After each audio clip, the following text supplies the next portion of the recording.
विप्र प्रसादात् मम राम नाम। और आज जब कलयुग आ गया ना, कलयुग सबसे बड़ी अगर कोई दुर्गति हो रही है तो गौ, स्त्री, कन्या और ब्राह्मण की हो रही है।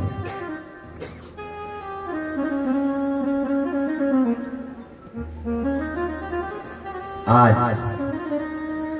जितने स्वार्थी हम बन गए गाय माता को लेकर के, हमारे कुछ मनीषी अनशन कर रहे हैं कि गाय माता को राष्ट्र माता बनाया जाए, और हम लोग हैं कि घर से धक्के मार के निकाल देते हैं। जा अब तो दूध नहीं देते।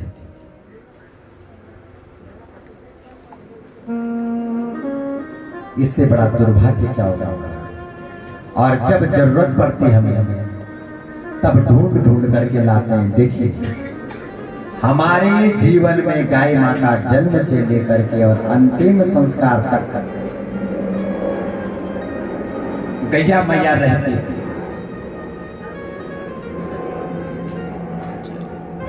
और अंतिम में कहते हैं यदि गो पुच्छोदक नहीं मिला, गोमय गोमत्र नहीं मिला तो जीव अधोगति को जाएगा। और गरुड़ पुराण में तो स्पष्ट कहा गया कि यदि बड़ा सा बड़ा पापी भी हो और अंत में गाय माता का पूंछ पकड़ ले तो बैतरनी पार हो जाता है।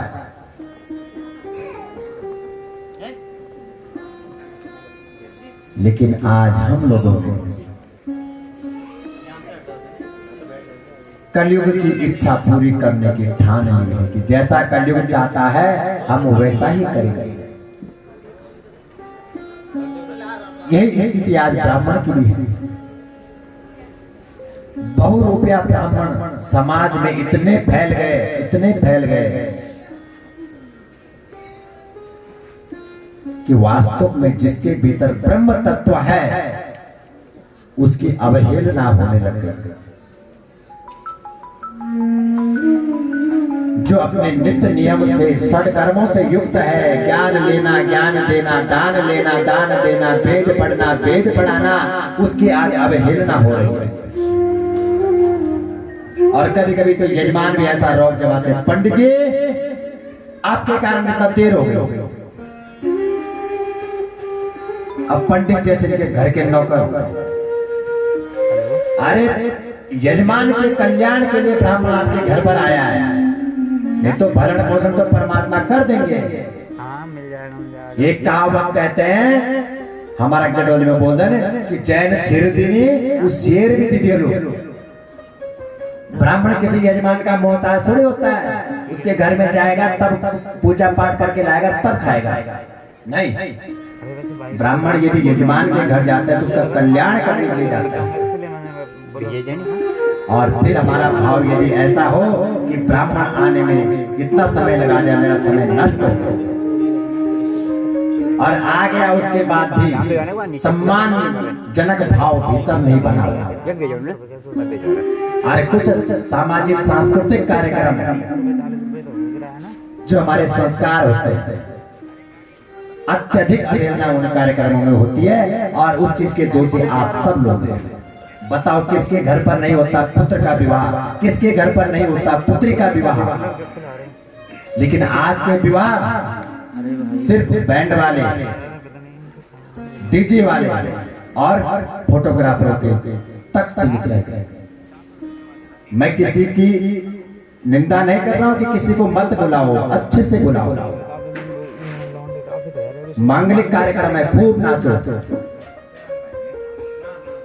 स्मृतियों को खूब जिंदा रखो, अच्छे अच्छे तस्वीरें बनवाओ।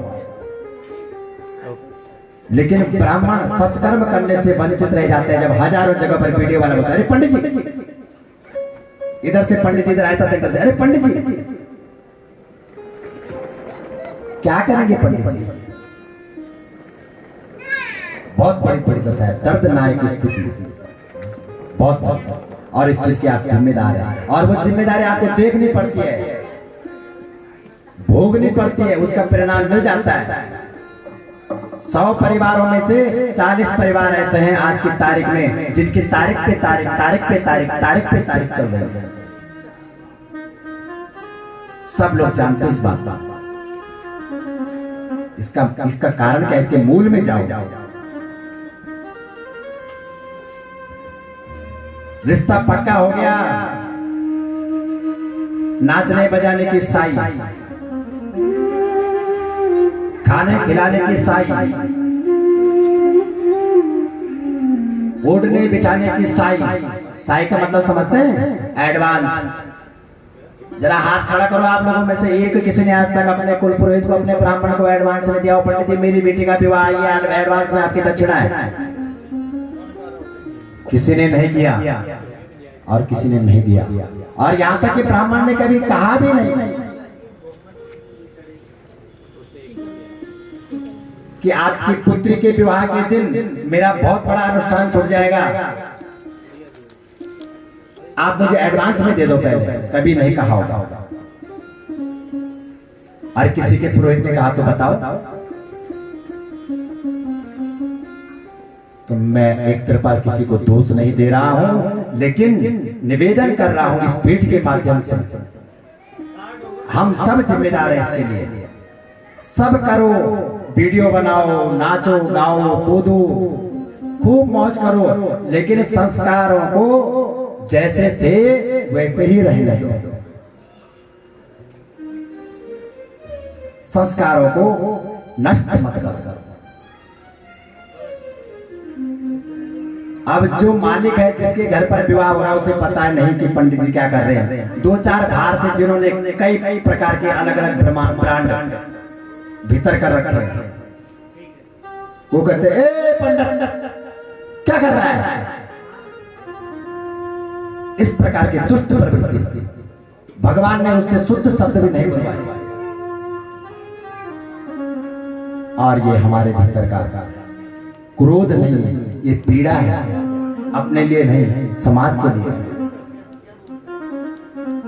और इस पीड़ा को यदि हम समाज में नहीं रखेंगे तो कहां रखेंगे?